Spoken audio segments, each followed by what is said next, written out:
Assalamu alaikum, rahmatullahi wa barakatuhu. Bismillah ta'ala, everybody in the best state of Iman.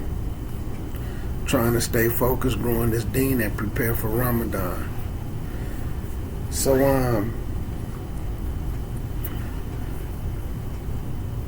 I kind of want to reset the Muslims' intentions for the ones who need a reset, right? And remind the Muslims, man, to use Ramadan as a springboard to renew themselves, to renew their deen, to renew their intentions, right? So, almost done.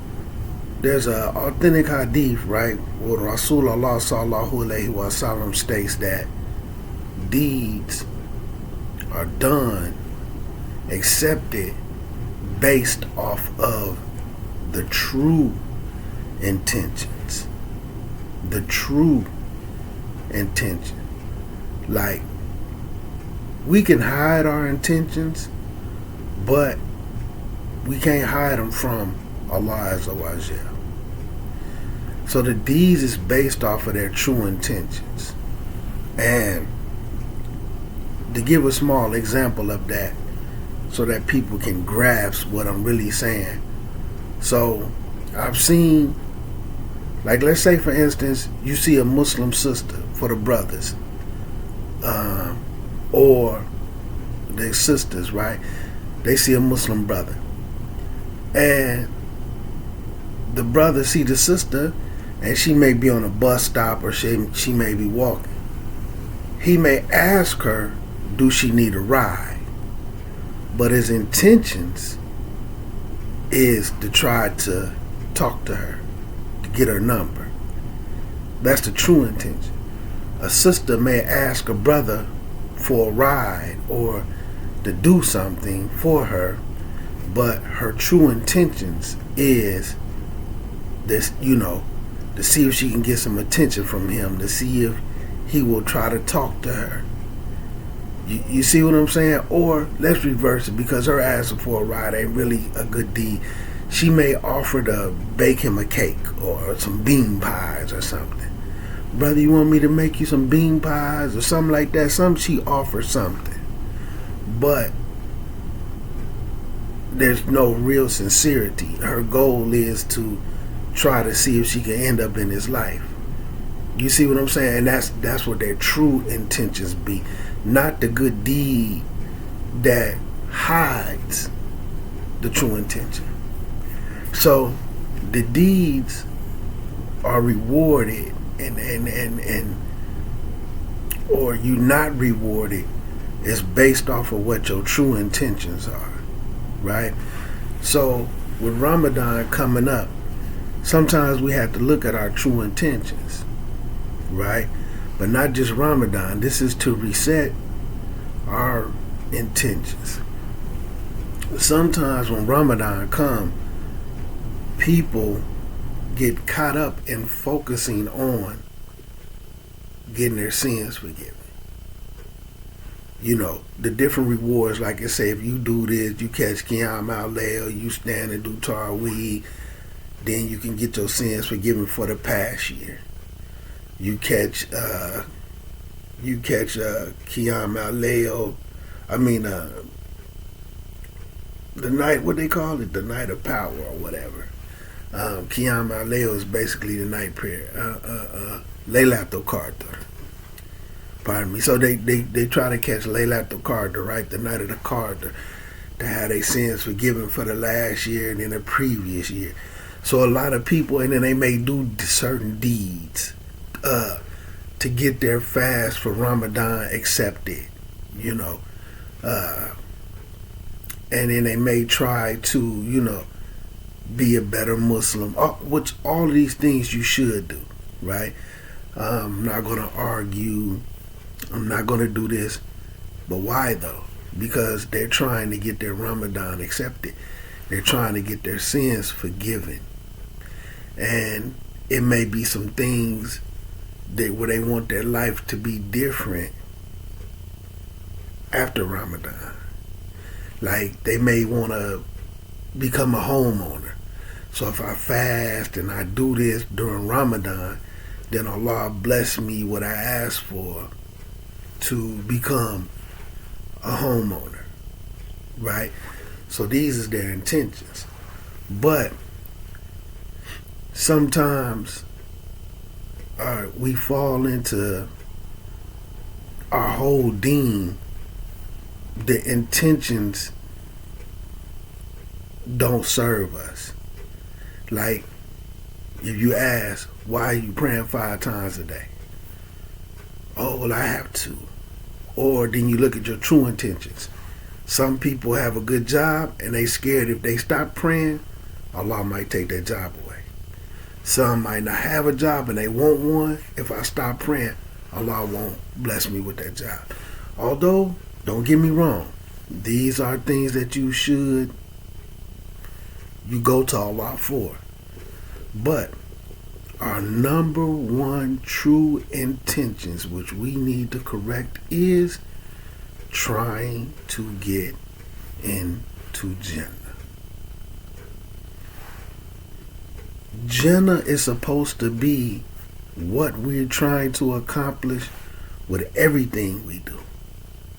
Right? When you take your Shahada, some people see other Muslims that they look up to. Some person gave them some excellent dawah. Some people looked into the Quran, right? And then when they took their Shahada, and like I say, some just, it's the new cool, it's the new trend to be Muslim. You know what I'm saying? No matter what your character is, no matter what you into. But taking your Shahada is what should be your first step in trying to get into Jannah. Okay? Then when it comes to the rest of your pillars, you're making salah. You're supposed to be making salah. Why? What's the number one true intention? I'm trying to get into Jannah. Because your deeds is reward based on that. Can you have more than one intention? Yes. But sometimes the Jannah part, we don't put that at the forefront. It's what we want. I've been sinful. I want my sins forgiven. Right? The one who makes wudu and pray 5 times is like the person who take 5 baths a day. He gets the dirt off of him. But what should be before that? Jannah. So with your Ramadan, when the fast for Ramadan comes, everything that you should do, Jannah should be at the forefront of your pure intent. Jannah first. Jannah first. Right? Getting the sins relieved and purification, tahara, tazkiyah, you know what I'm saying? All these different things, right? They fall up under that. Trying to get right with Allah. Trying to seek Tawbah. So that I can do what? Stay on that path that Allah allowed me to stay on, that path that leads to Jannah. So those should be our pure intentions. So I chose a specific hadith about where sometimes people look like they're the people of Jannah. Okay? But they're really a person of the Hellfire. And this is Muslims. And then a Muslim who may look like a person of the Hellfire, but they're really a person of Jannah. See? And when we look at these hadiths, sometimes, man, it should purify our intentions to where we stop falling into self-amazement. You see? Where we stop looking for other people to validate what it is that we think we doing. And this hadith, it's a beautiful thing, man. And like I say, man, the deen of Islam in the Quran, it says, and I always talk about this, look at the people who chose the path before you. And this is some pure advice. Before you make that decision, or look at them and then you can see how they make decisions. Do they make good decisions? Do they make bad decisions? What are they decisions for? Are they decisions based off of selfishness? Is there a decision based off of peer pressure? Are they trying to, are they a person who will displease themselves because they trying to please other people? Like the decision they making, is it to please other people? Is it ego based? So you're supposed to look at all these things, but when you're looking at all these things with a clear mind and a clear conscience, what do you have to do? You have to make a judgment. You have to make a judgment. So some people they use the term judging people or looking at people and all this stuff with a form of disdain when it's part of the religion. Just like I heard imam, right, strong student of knowledge, one time he was saying, if you walk outside your house, even if you see some Muslims, and you see some Muslims outside across the street, and you leaving your house and you finna walk to a store, you finna walk somewhere, if you see some Muslims on your side of the street but they have guns out, you got to make a decision to what? Walk past them, turn to go the other way, go across the street. But it's based off what? You got to make a judgment based off of what you seeing. They out here with guns. Something getting ready to happen. You see somebody walk in a corner store, Muslim, non-Muslim, and they got their gun out headed to the counter. You got to make a judgment. You got to make a judgment based off they see. They probably finna rob this place. Let me get out of here. Let me duck behind this before they see me. Okay? So you supposed to have a form of awareness. Anybody that doesn't pay attention to the people that they surrounded by might be, we just gonna use the term, lackadaisical. Lackadaisical. Judgment is putting where the people be, where we get it confused is when you put a hook'em on that person. Oh, you going to the hellfire because of this. Oh, you a bad person because you did that. No, but when you put in a judgment, you supposed to be aware of your surrounding.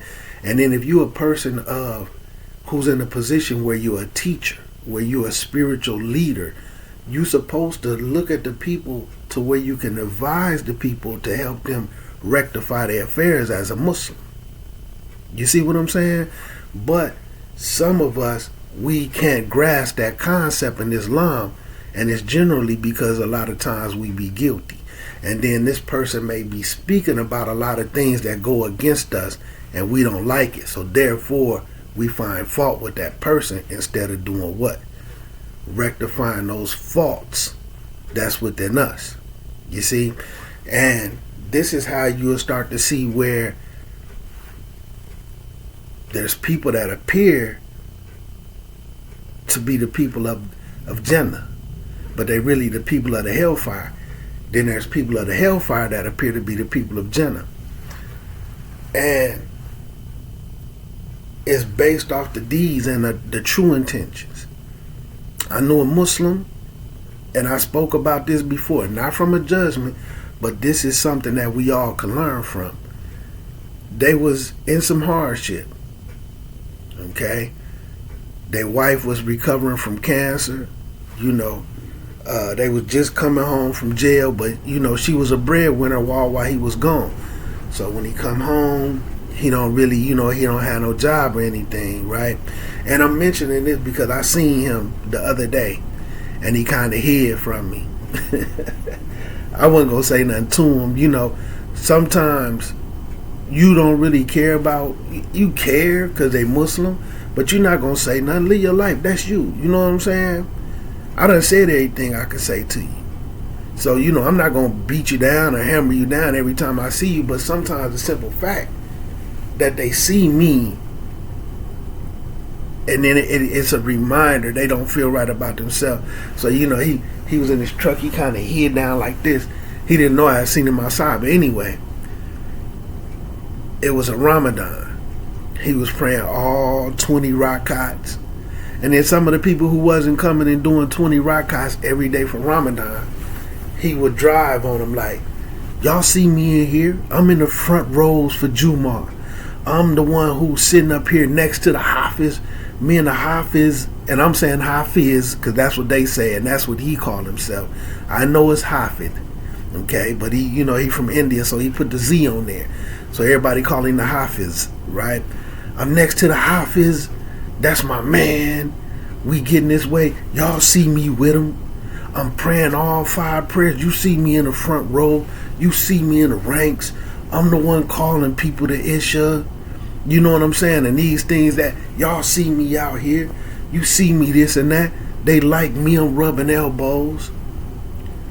You know what I'm saying? And I just used to listen to him. And I used to chop it up with him. But now, when you see him now, because a lot of this was based off of what? Wanting to be seen, wanting to be noticed, wanting to be recognized. And then like some of the younger brothers, when they would come to the masjid or whatever, he would be the one who be trying to drive on them.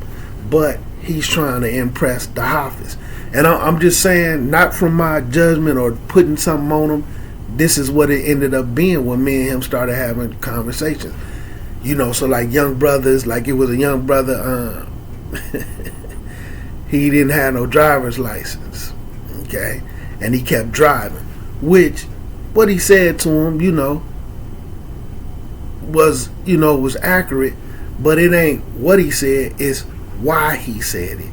And it was who he was trying to be, who he wanted the community to see him as.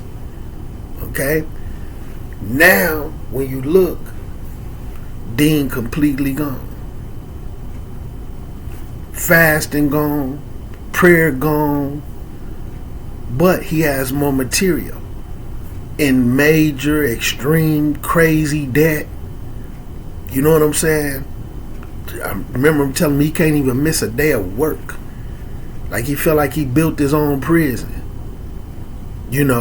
When the woman was the breadwinner when he came in, now he's the breadwinner, but now I got this ungrateful woman in here and I'm working all these hours. I'm doing 60, 70 hours a week to provide this big home and all this type of stuff.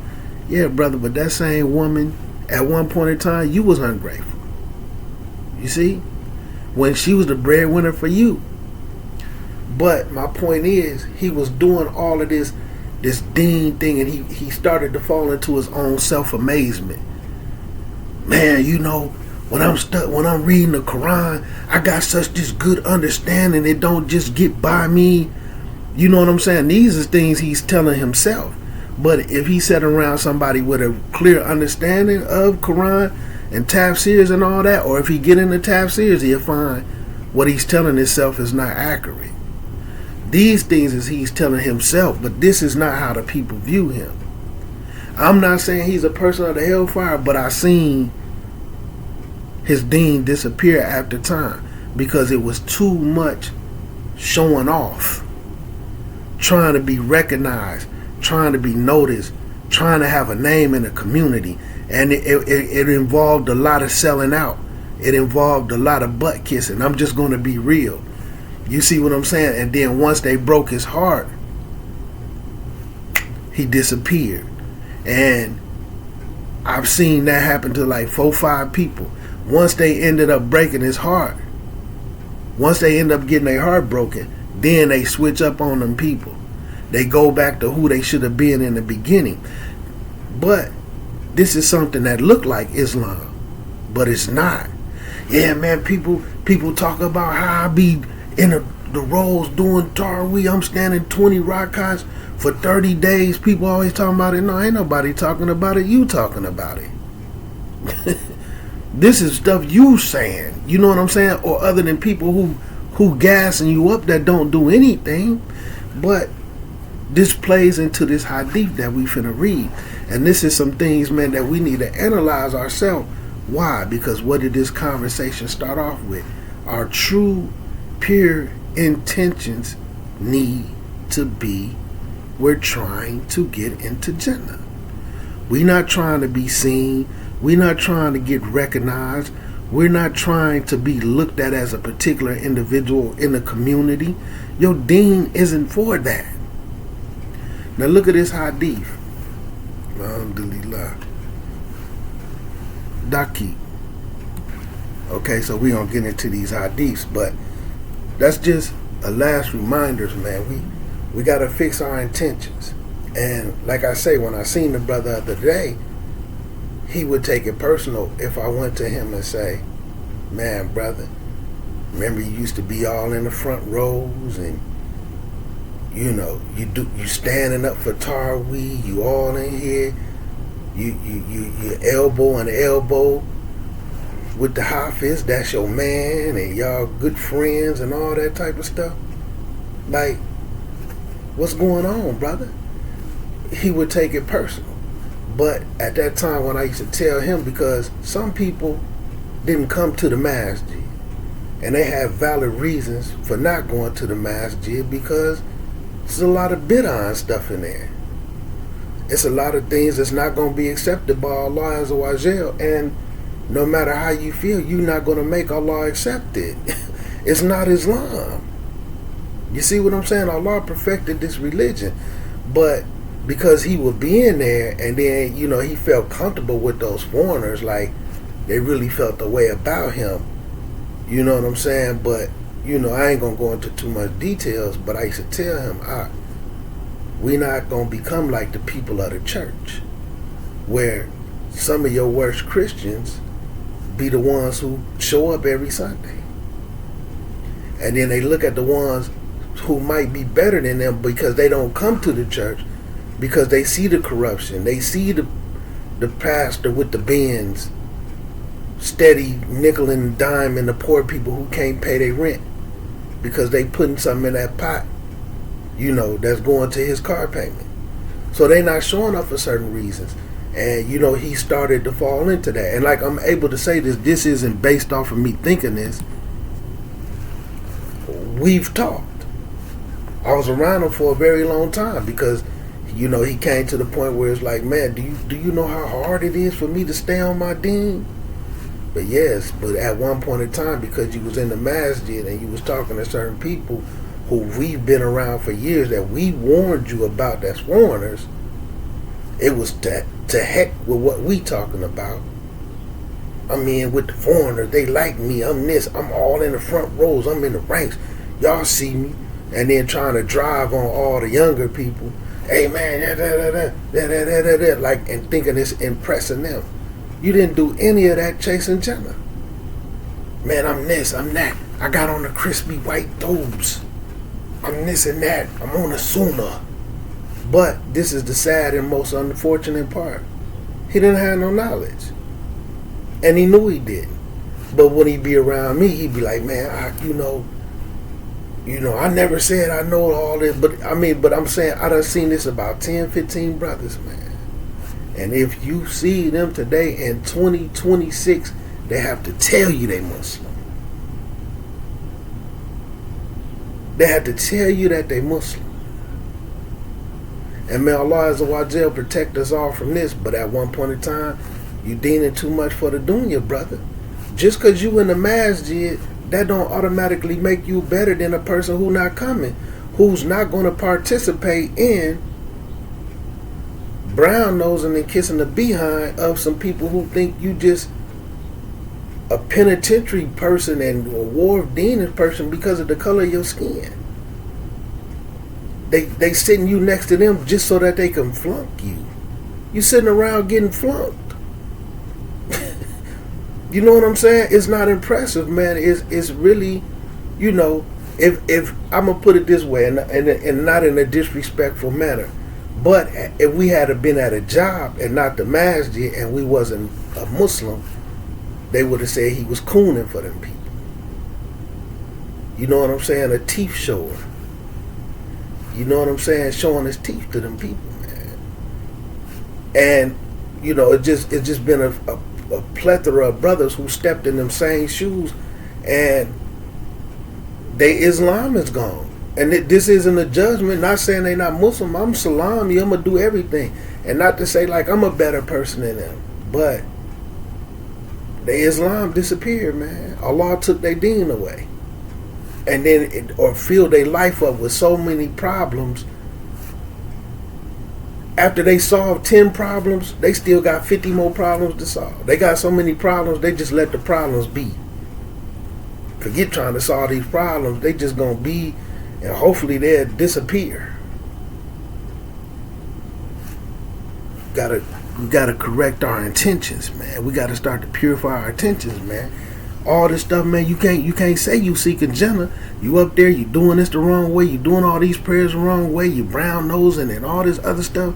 And what did it lead to you? Now you somewhere off your deen, and all these foreigners and all these people you thought you was impressing, they don't even have a concern about your whereabouts. They don't even ask about you, that you not even at the masjid no more. Man, what happened to the brother, man? What is deen like? And if they do ask about you, is when a wall need to be painted, or some cleaning up need to be done, or you know, they need you to open the doors because some people some foreigners from another city coming through, and they want you to go open up the door so they can go in and host them. That's the only time they ask about them.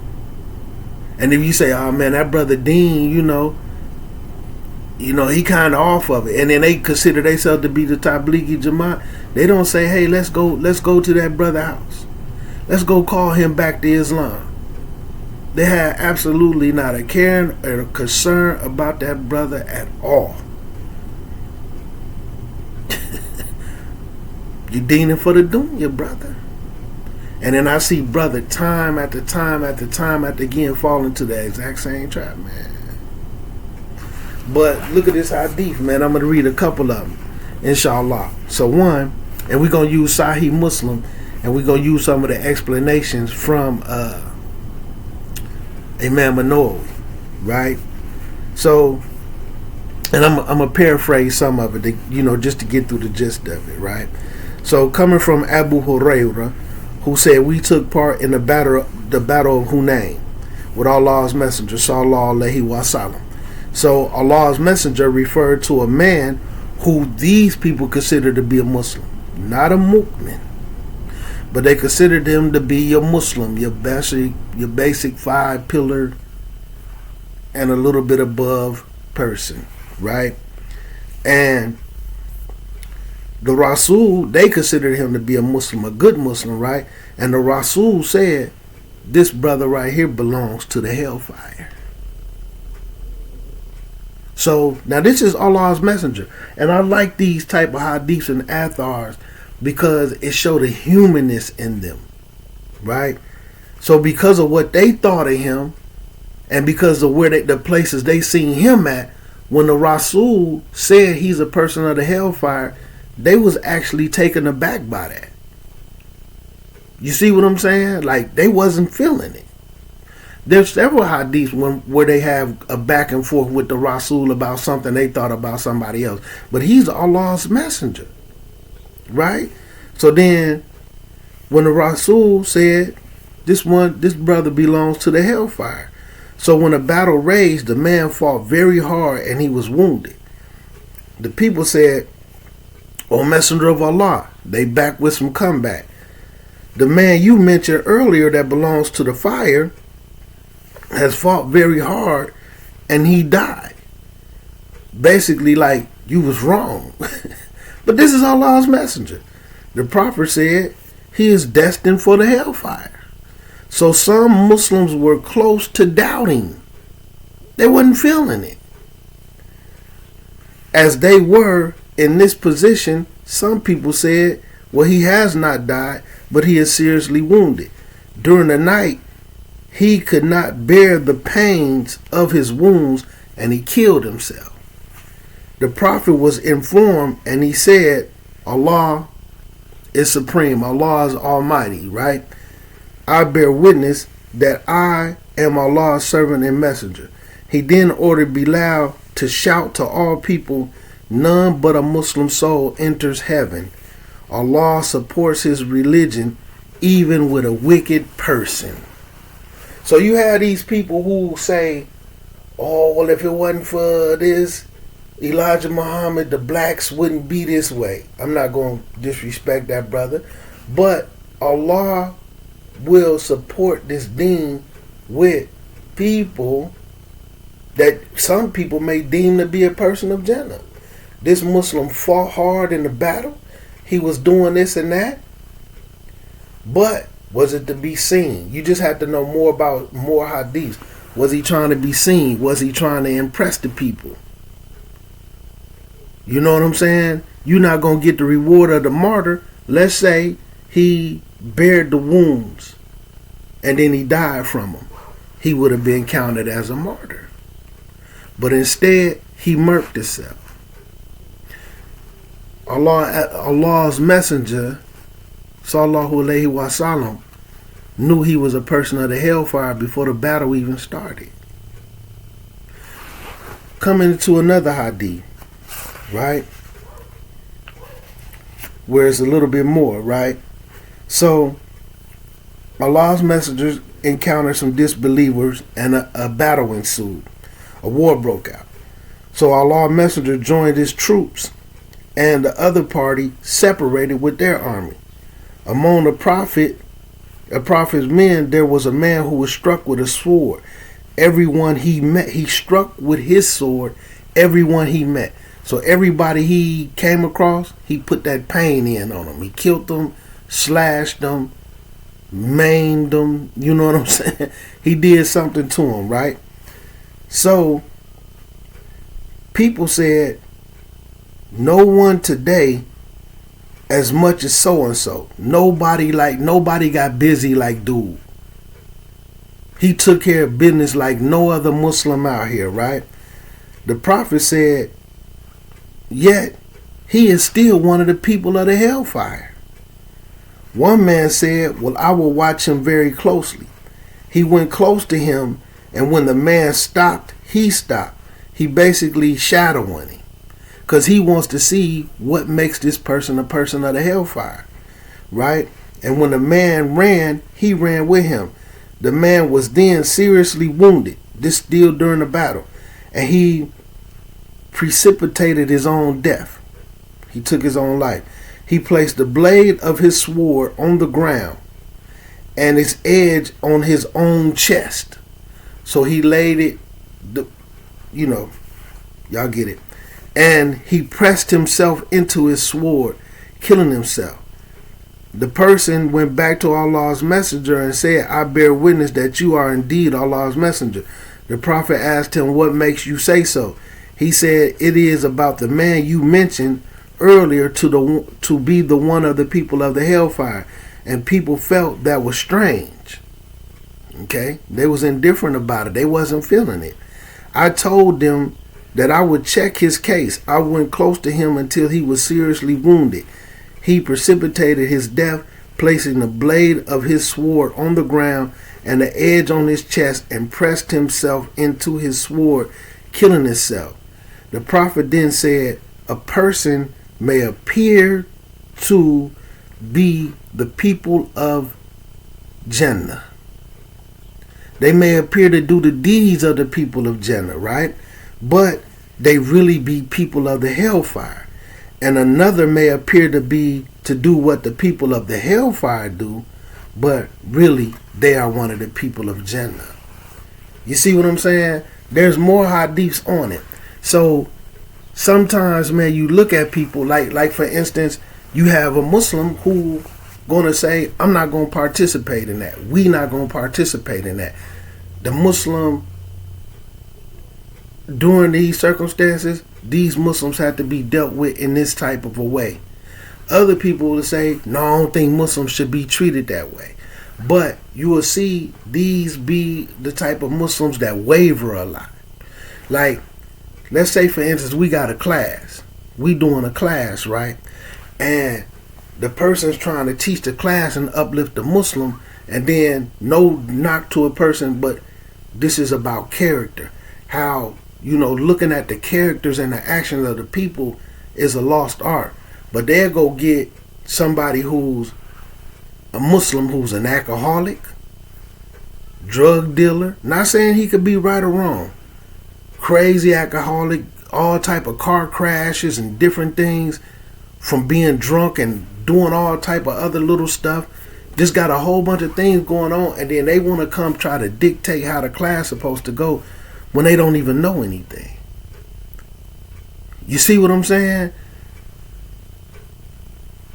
They bring the wrong element. So these be the people who just out there loosely and freely with their deen and won't put certain parts of the dunya on the side. They won't give it up for what's with Allah Azza wa Jal.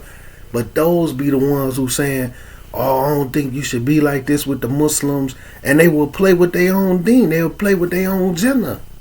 But they'll look like they doing what the people of Jannah do. And then the ones who refuse, it may not look like it. You see what I'm saying? It may not look like it. Even certain imams, even certain students of knowledge. And that's why I say some people, they don't realize it. But you will have, some of them will have a problem with Prophet Muhammad sallallahu alaihi wasallam. Some people have a problem with real Islam, man. But they don't realize it. And they will put themselves, they will involve themselves in bid'ah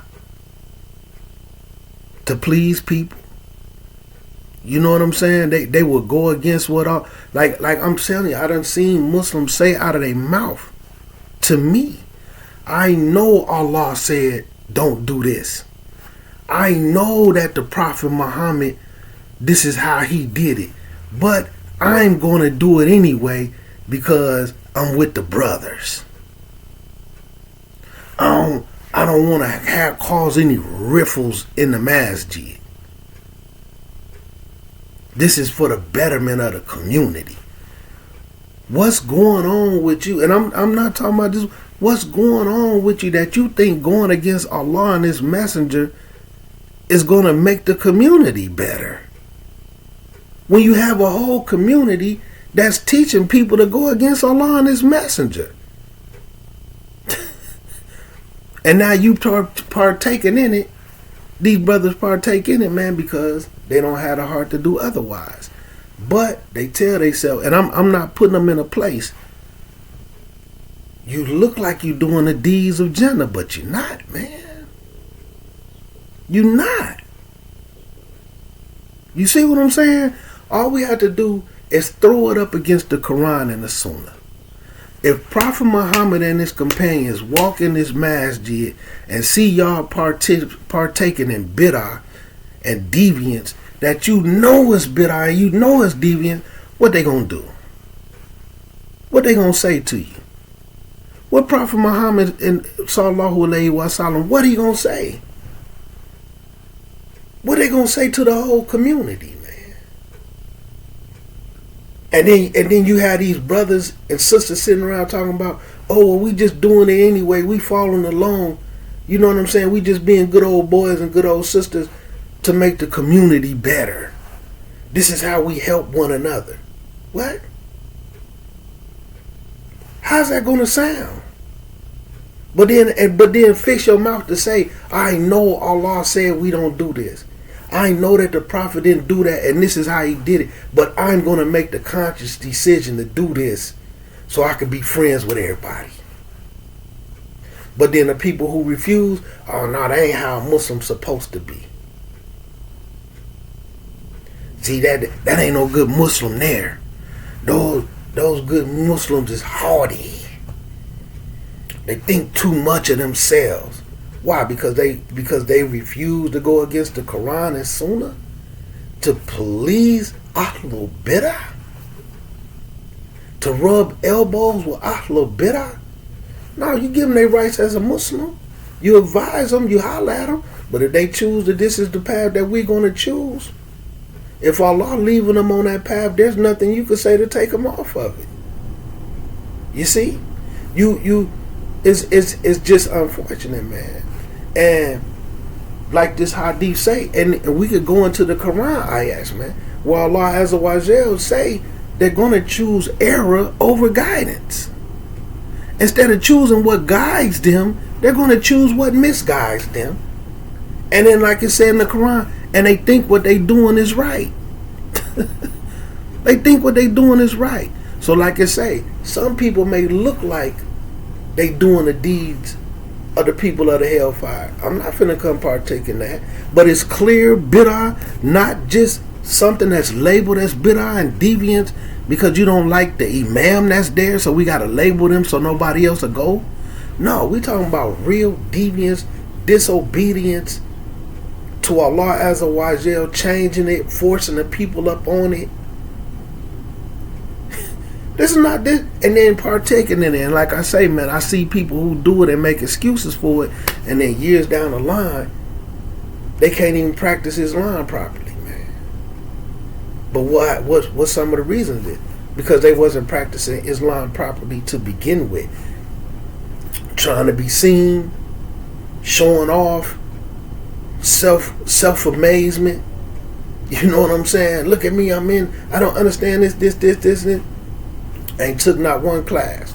And then you sit back as an individual and you want people to understand something and say, man, like as a Muslim, you know, you have to look at things, because this is some things that some people can't fathom.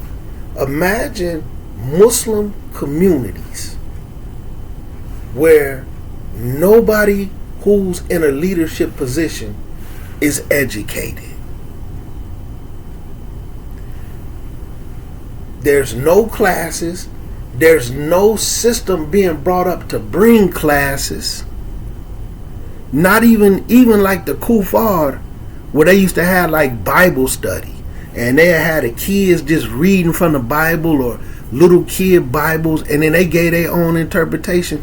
They don't even have like a basic, let's just read the Quran and say what it means to us class. No form of education. No form of education to be put in place. Or they may have something for the elementary kids that are paid for, and they may learn the short swords in the back of the Quran. They may learn a little bit of history. The Rasul was born in Mecca. He made hijrah to Medina. He was married to Khadijah and Aisha.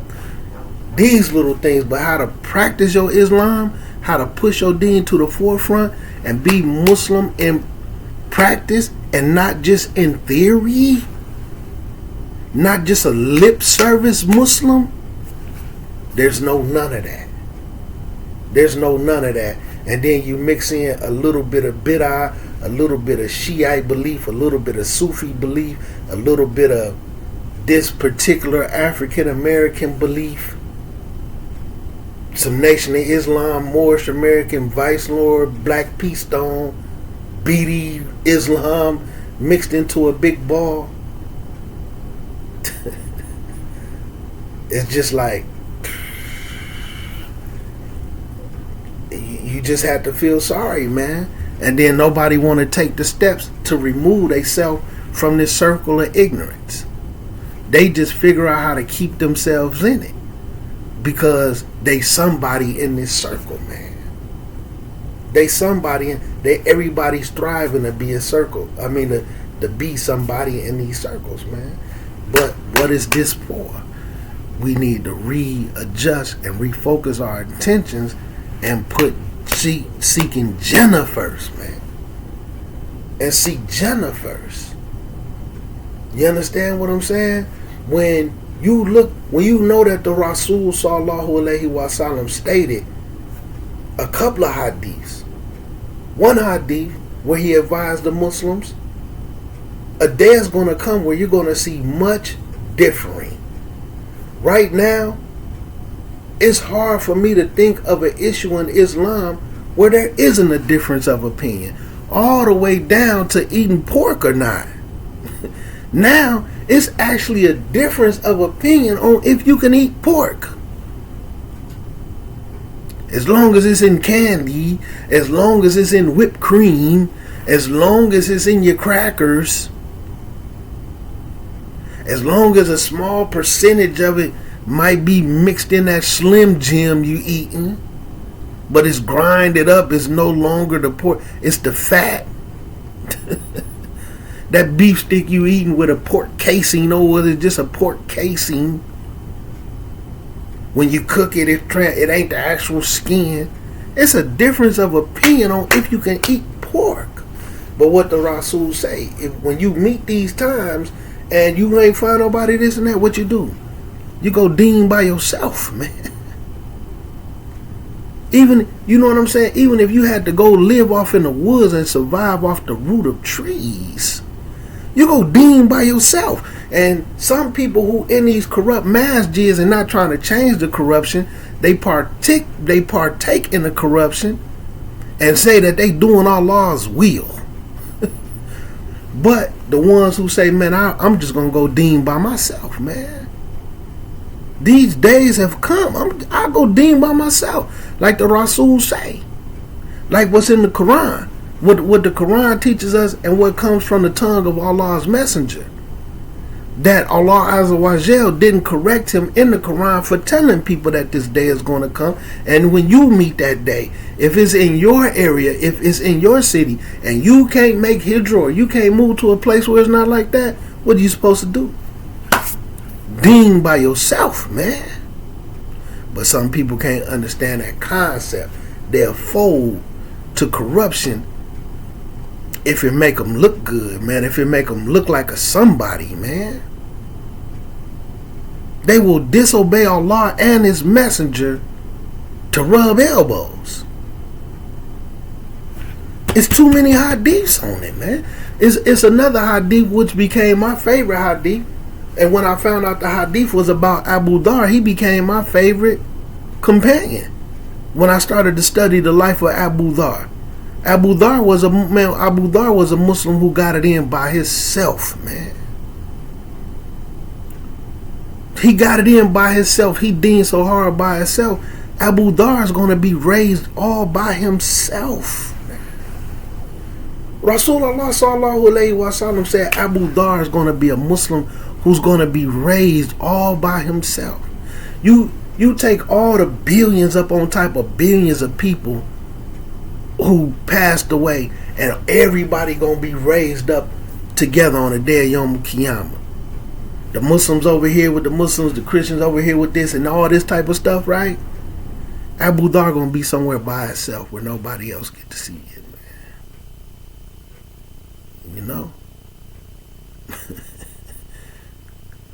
But in this day and time, a person like Abu Dhar is a person who's like the people of the Hellfire. They hated to see Abu Dhar coming.